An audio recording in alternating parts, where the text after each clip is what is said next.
여러분 그 예수님의 세 번째 시험이 뭔지 기억나십니까? 우리 장수 선사님 뭐죠? 내게 경배하라.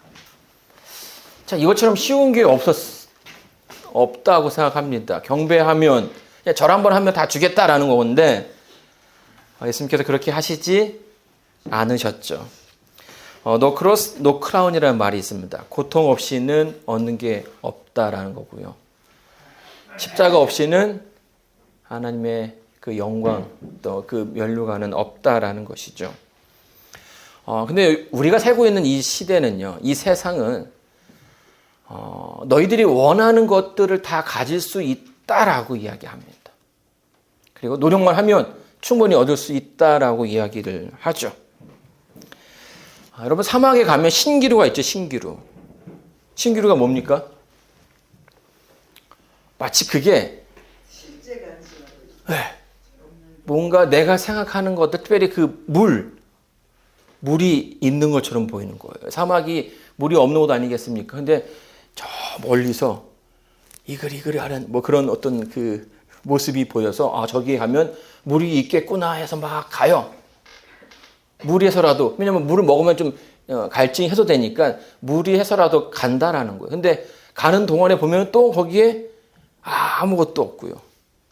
또 저 멀리서 또 보이는 거예요. 그래서 이 사막에서 이 신기루를 잘못 만나면 어떻게 되냐면 계속 그것만 쫓아가다가 탈진해가지고 죽는 거예요.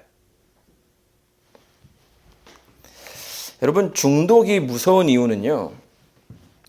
자꾸만 그것이 무언가가 내가 지금 집중하고 있는 것이 나에게 커다란 만족감을 줄 수 있다라고 생각이 들기 때문이에요. 내가 원하는 그 길의 끝에 가면 내가 정말 원하는 그것이 있을 거라고 생각한다라는 거죠. 근데 이 중독에 걸린 사람들을 보게 되면 어떻습니까? 처음에 이제 이상구 박사가 처음에 막 등장했을 때에는 엔돌핀이라는 그 호르몬에 대한 얘기를 했는데 지금은 이제 도파민이라는 얘기를 많이 하죠. 엔돌핀보다 더 뇌에서 분비되는 호르몬으로서 엄청나게 큰 기쁨을 준대요. 근데 그걸 딱 경험하고 나면 어떨까요? 네, 계속 그 몸이 그거를 계속 원한다는 거예요. 그 행복감, 그 만족감을 잊을 수가 없어서 뭐 이렇게 약을 하는 사람들은 더 많은 양을 복용할 수밖에 없게 된다라는 거예요. 근데 그러다 보면 어떻게 되는 거예요? 이렇게 끌려가다 보면 나도 모르는 사이에 내 정신과 내 몸이 망가진다라는 거예요. 여러분 이것은 그냥 단순하게 약만을 말하는 것이 아니에요. 여러분 중독이 여러 가지 많은 중독이 있습니다. 그렇죠? 인터넷도 중독이 돼요. 일도 중독이 되고요. 그러니까 그걸 통해서 내가 무언가 만족감을 얻으려 한다라는 거예요. 그래서 사람들은요. 돈을 벌기 위해서 애를 씁니다. 그리고 명예를 얻기 위해서 애를 씁니다. 권력을 갖기 위해서 애를 쓰고요. 뭔가 유명해지기 위해서 애를 씁니다. 자, 그러면 여러분 혹시 내가 지금 이 삶에서 내가 좀 뭔가 좀 갖고 싶다. 내가 뭔가 이거 있으면 행복해지겠다 하는 그런 것들이 마음속에 있을 거라 생각됩니다.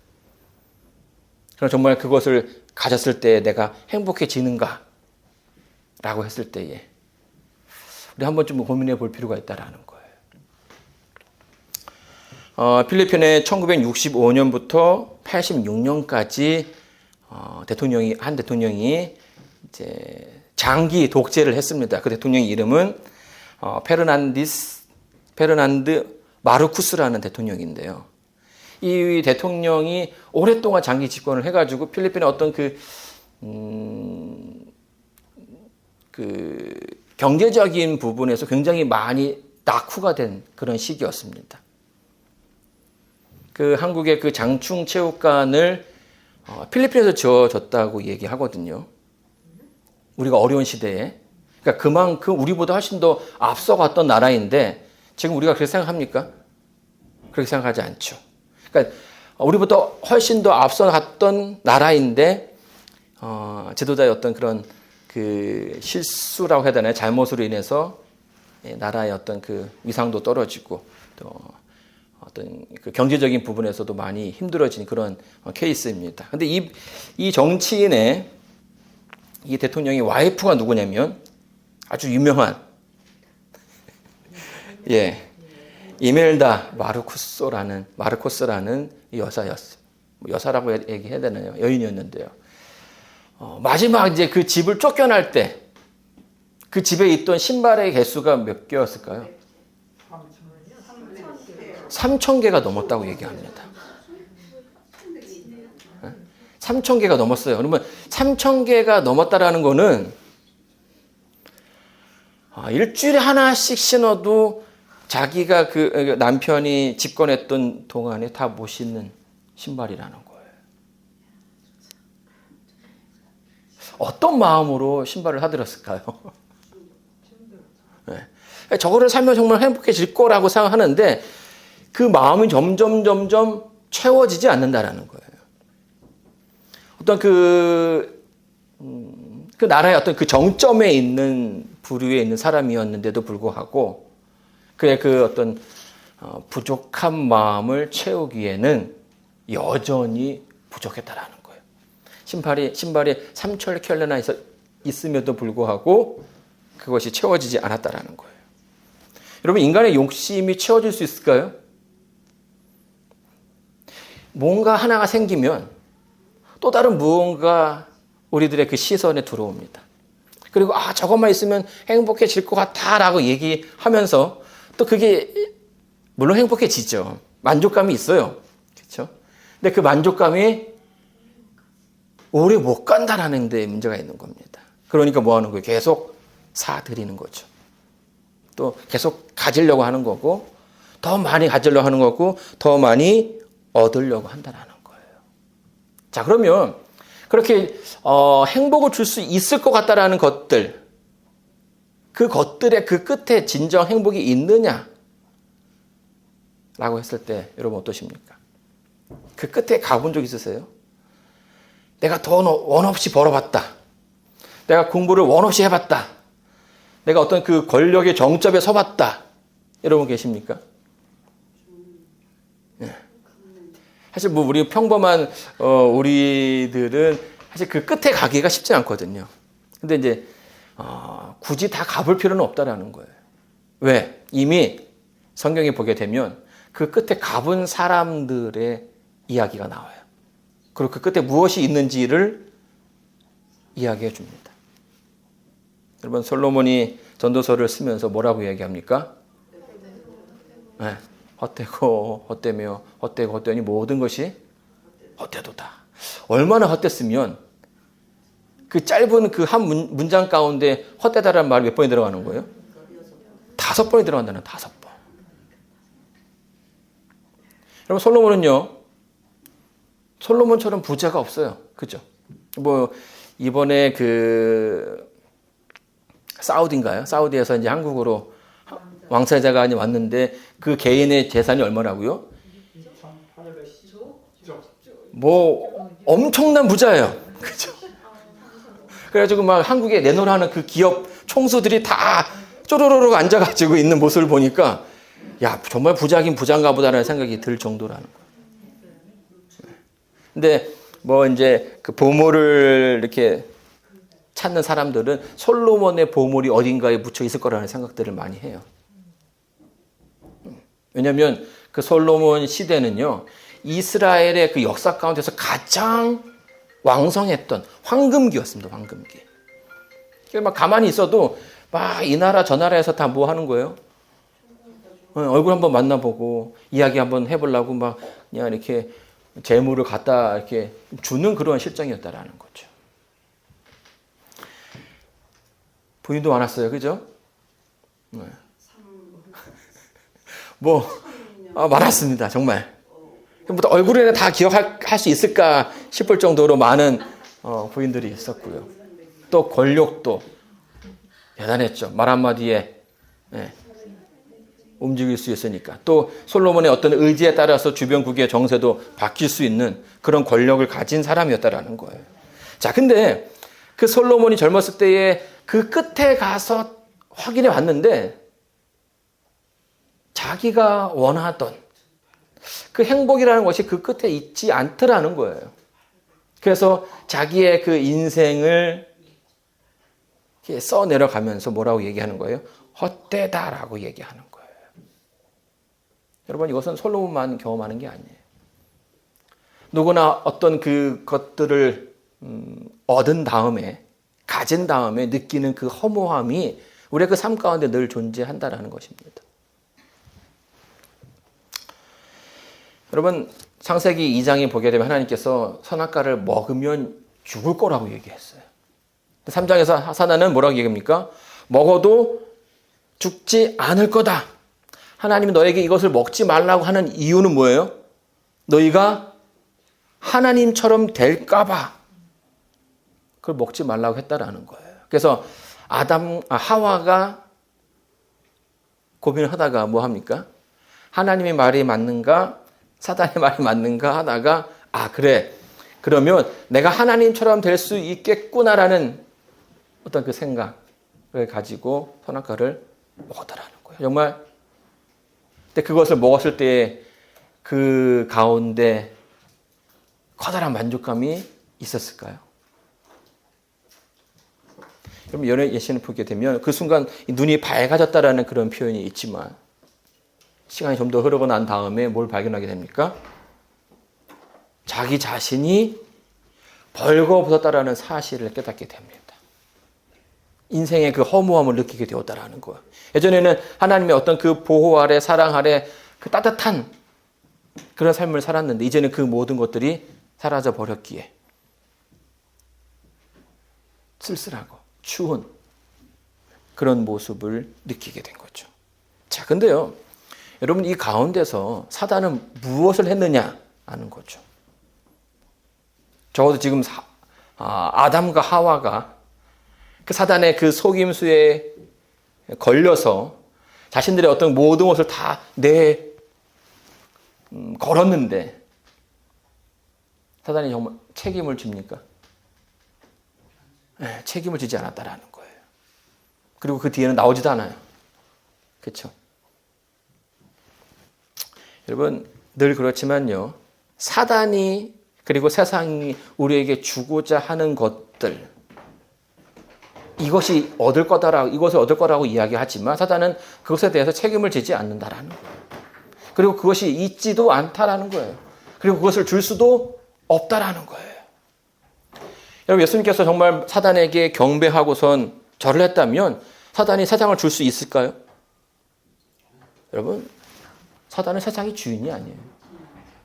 기만이죠. 속이는 거예요. 여러분, 세상이 말하는 대로 우리가 많은 사람들이 끌려가고 있지만 그 끝에는 우리가 원하는 그런 행복이 있지 않다라는 것입니다. 여러분, 야곱이 그랬죠? 야곱이 형 에서의 장자의 권리와 장자의 축복을 얻으면 행복해질 거라 생각했습니다. 너무나 탐스러워 보이는 거예요. 그렇죠? 그래서 어떻게 해서든지 저걸 얻고 싶은 거죠. 형을 속여서라도 속이면서까지도 그걸 얻고 싶었다라는 거예요. 근데 그것을 받았을 때에 그가 행복해졌느냐? 그 순간에 그의 인생은 완전 나락으로 떨어지게 됩니다. 어머니를 잃어버리게 되었고요. 그리고 다시는 만나지 못하게 되었어요. 그리고 그 의지했던 형은 이제는 철천지 원수가 되어서 뭐합니까? 자기를 죽이려 오는 그런 사람이 되고 말았다라는 거예요. 그 끝에 그가 원하는 것이 있지 않았어요.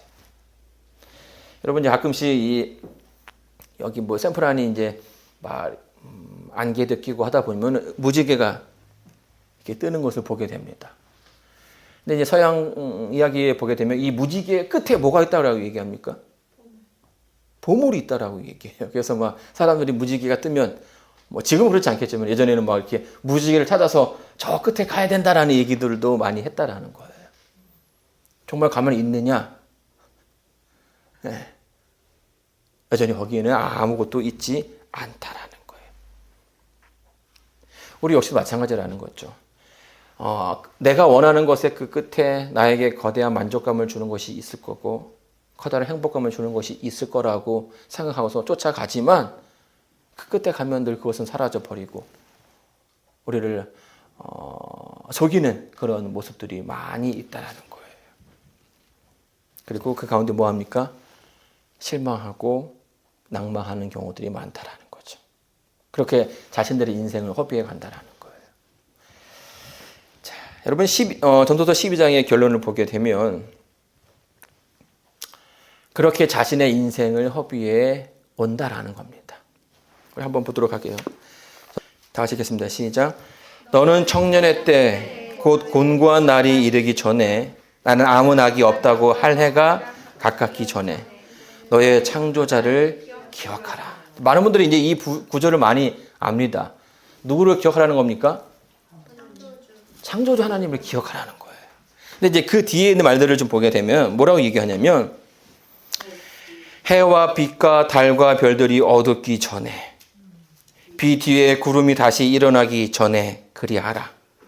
그런 날에는 집을 지키는 자들이 떨 것이며 힘 있는 자들이 구부러질 것이며 맷돌질하는 자들이 적음으로 그칠 것이며 창들로 내어다 보이는 자가 어두워질 것이며 길거리 문들이 닫혀질 것이며 맷돌 소리가 적어질 것이며 새 소리를 인하여 일어날 것이며 음악하는 여자들은 다 쇠하여질 것이며 그런 자들은 높은 곳을 두려워할 것이며 길에서는 놀랄 것이며 살구나무가 꽃이 필 것이며 메뚜기도 짐이 될 것이며 원욕이 그치리니 이는 사람이 자기 영원한 집으로 돌아가고 조문 자들이 거리로 왕래하게 됨이라.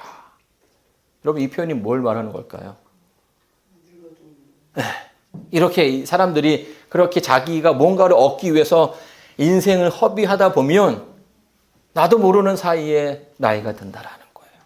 머리에 살구꽃이 하얗게 머리가 하얘지고요.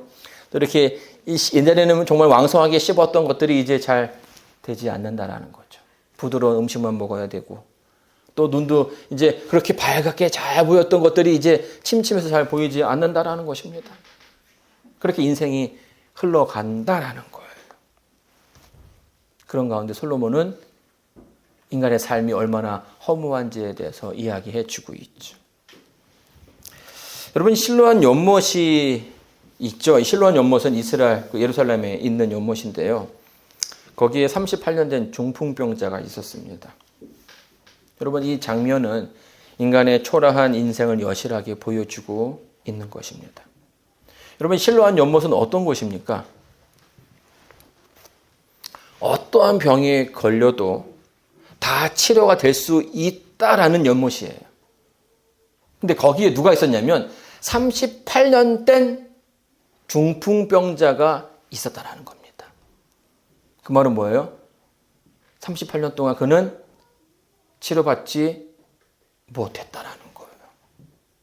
무엇이든 다 치료될 수 있는 연못이 바로 옆에 있었는데 그 치유가 그에게 허락되어지지 않았다라는 겁니다.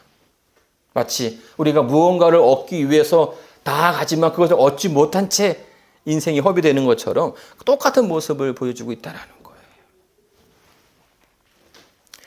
자, 그런데 더욱더 안타까운 건 뭔지 아십니까? 그를 도와줄 사람이 없다라는 거예요. 요한복음 5장 7절에 보게 되면 병자가 대답하여 주여 물이 동할 때에 나를 못에 넣어줄 사람이 없어. 내가 가는 동안에 다른 사람이 먼저 내려가나이다. 저 연못에 들어가고 싶은데 이 중풍병이 걸린 나로서는 저기에 갈 수 있는 가장 먼저 들어갈 수 있는 능력이 없고 누군가 나를 정말 도와주면 좋겠다라고 생각하는데 아무도 나를 도와주려 하지 않는다라는 거예요. 여러분 이 사람에게 부모가 있었을 것이고 형제가 있었을 것이고 가족이 있었을 것이고 아무도 그를 그 긴 시간 동안 지쳤는지 돕고자 하는 이가 없었다는 사실입니다. 자, 그런데 여러분, 더 안타까운 사실이 있습니다. 바로 자기 옆에 예수님이 계셨는데 그 예수님이 있다라는 사실을 인지하지 못했다라는 거예요. 6절입니다. 예수께서 그 누운 것을 보시고 병이 벌써 오랜 줄 아시고 이르되 내가 낫고자 하느냐. 그러니까 낫고자 하느냐. 이 말은 무슨 말이에요? 예수님께서 그 사람을 낫게 해주겠다는 말이에요. 근데 네, 낫고 싶습니다라고 얘기해야 되는데 지금 딴소리를 하고 있는 거죠. 바로 옆에 치유의 능력을 가지신 하나님께서 있음에도 불구하고 그것을 그가 알지 못했다라는 거예요. 여러분, 이 세상의 모든 사람들이 다 구원을 받겠습니까? 하나님께서는 모두를 다 구원하시기를 원하시죠. 그렇죠? 그러나 우리가 이 세상의 모두가 다 구원받는가라고 물을 때 예수님께서 이런 말씀을 해주셨어요. 누가복음 4장에 보게 되면 내가 참으로 너희에게 이르노니 엘리야 시대의 하늘이 새해 6달을 닫히어 온 땅에 큰 흉년이 들었을 때에 이스라엘에 많은 과부가 있었으되. 무슨 얘기를 하십니까? 그 당시에 엘리야 시대에 이스라엘에 많은 과부들이 있었다라는 거예요. 3년 반 동안 비가 오지 않아서 배를 줄이고 있는 그 위기 가운데 얼마나 많은 과부들이 거기 있었는지 모른다고 얘기하시는 겁니다. 그런데 엘리야의 도움이 누구에게 갔느냐라고 했을 때에 누구에게 갔습니까? 이방 여인이었던 과부에게 그것이 갔다라는 거예요. 또 그와 함께 뭐라고 얘기합니까? 나만에 대한 얘기도 하죠. 그 시대에 이스라엘에 얼마나 많은 문둥병자가 있었느냐라고 물어요. 그런데 하나님의 능력으로 치유를 받은 사람은 정작 누구였어요? 나만 장군이었다라는 거예요. 여러분, 예수님께서 하고자 했던 이 이야기의 핵심은 뭡니까? 사람은 많지만 답을 얻은 사람들이 많지 않다라는 거예요. 수많은 사람들이 무언가 인생의 그 답을 찾기 위해서 애를 쓰지만 정작 그 답을 찾은 사람들이 많지 않다라는 겁니다. 마치 실로암 연못에 있던 38년 된 중풍병자처럼 바로 옆에 그 답이 있음에도 불구하고 그 답을 알아서 그것을 추구하고 그것을 기뻐하는 사람들이 많지 않다라는 거예요.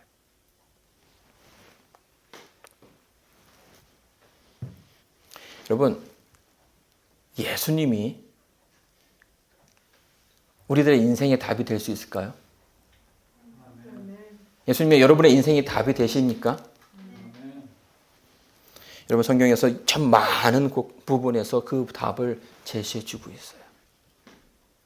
아담과 하와가 하나님을 피해서 도망갔을 때 그 어떤 그 쓸쓸함과 그 한기를 느꼈을 때에 그에게 따뜻한 온기를 준 것이 무엇입니까? 가죽옷이었죠. 가죽옷. 여러분, 이 가죽옷은요, 가죽만 줄 수 없어요. 그렇죠? 양의 털만 줄 수 있어요. 뿔도 자르면 또 자라요. 그런데 가죽은 그 본래의 주인이 죽어야 한다라는 겁니다. 그 말은 그날 아담과 하와가 죽어야 했지만 그들이 죽지 않고 대신에 한 짐승이 죽었다라고 이야기하는 거죠. 아담과 하와를 사단의 그 속임에 꼬여서 자신의 인생을 허비할 수밖에 없는 아담과 하와를 끝까지 책임져 주신 분이 누구예요? 예수님이라는 거예요. 38년 된 중풍병자에게, 정말 아무것도 모르는 사람에게 다가가서 그 사람의 그 병을 치유해 준 사람이 누구라는 겁니까? 예수님이라는 거예요. 솔로몬이 자기의 모든 젊음을 내던져서 찾고 찾은 답.